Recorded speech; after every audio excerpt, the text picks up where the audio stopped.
Pěkný den. Dnešní díl Jihočeských víkendů věnujeme hradu Rožmberk v okrese Český Krumlov. Je to krásný romantický hrad, který založil v polovině 13. století Vok I. z Rožmberka.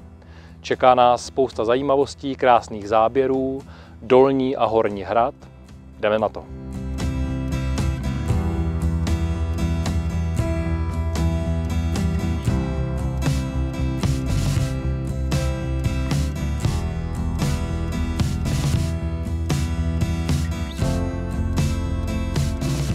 Hrad Rožmberk patří k nejstarším hradům rodu Vítkovců.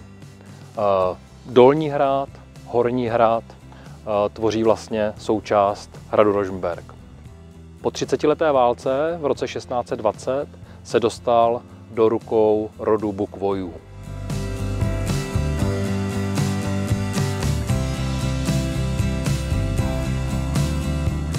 Od 14. století se hlavním sídlem pánů z Rožmberka stal Český Krumlov, ale Rožmberk byl přesto udržován a rozšiřován. Ve druhé polovině 15. století byl hrad dvakrát dobyt, ale Rožmberkové jej v obou případech brzy získali zpět. Na přelomu 16. a 17. století byl zchátralý hrad přestavěn na renesanční zámek.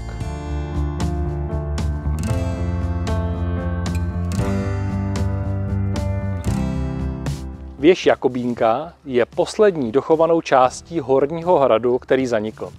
Po 170 schodech se dostaneme na nádhernou vyhlídku, z které je vidět do celého okolí a hlavně na meandry řeky Vltavy.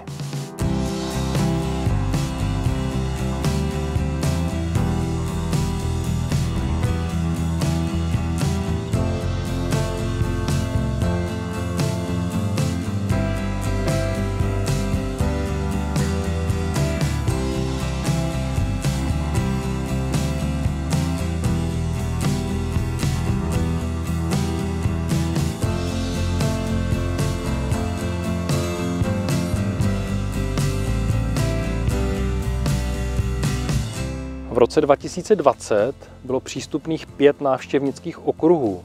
Hlavní prohlídková trasa Bukvojské sbírky návštěvníky seznamuje s novogotickým zařízením interiérů a sbírkami shromážděnými rodem Bukvojů.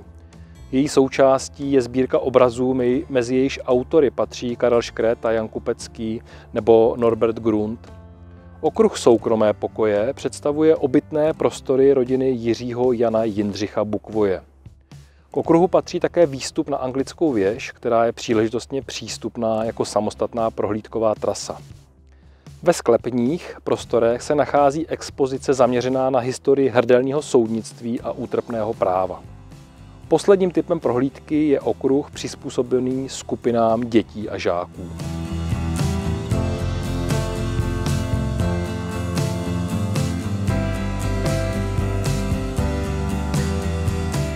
Takže to byl dnešní hrad Rožmberk v okrese Český Krumlov.